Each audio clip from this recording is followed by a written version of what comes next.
Marianne Binetti, and if you have grown lilies in your garden, you may see that sometimes lilies will multiply, and you may not recognize the baby lilies. So let's look down here. Here is a lily coming up. It's, I think, one of the oriental lilies. But look at the side here. We have a juvenile lily, another toddler lily, a little and then some tiny baby lilies. What I want you to do in the spring, when you see here's the mother plant surrounded by these babies, they're actually stealing nourishment, and you want one big great lily plant. So what you can do is go in there with a great trowel. I like this one because it's got a place for my thumb to rest. And it is called Corona, but it has nothing to do with the virus, by the way. And I'm going to get right in here. Remember, there's a bulb down there, so you want to carefully aim towards the outside. Gently pry these little guys away from the mother plant. Okay. So, when you do that, you can see that these are actually lily bulbs as well. They're just baby lily bulbs.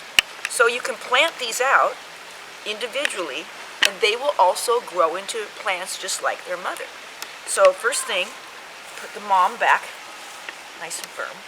And now, I'm going to pot these in here. I'm just using regular potting soil, a little bit of slow release Osmocote plant food, and I only feed these once a year. The slow release lasts for 6 months, but I don't want to overfeed them. And then 1 lily per pot. So you make the hole first, so you don't break off the bulb. Set it into the hole, and I just shove that soil there. Now, you've got to be patient. It's going to take a good 2 to 3 years before this lily blooms, because it takes so long for it to mature. But another shortcut, I will take these little lily bulbs and I'll put them in the middle of a container garden or something like this window box where I know it's not going to have as much competition. So these lilies, there's some in this window box. You can see these lilies here. These are all little seedlings that I transplanted to the window box. And so now I'm just going to go around and pull out the little baby ones so that the mother plant, I'm not going to plant all these unless I want to start a nursery, won't have to have competition for too many baby plants hanging on her side. A great way to get new plants is kind of like shopping in your own garden, and you have to divide in order to multiply. This is Marianne Binetti with easy answers for great gardens.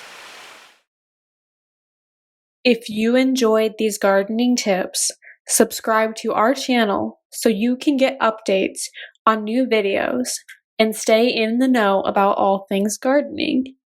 Click the red subscribe button below.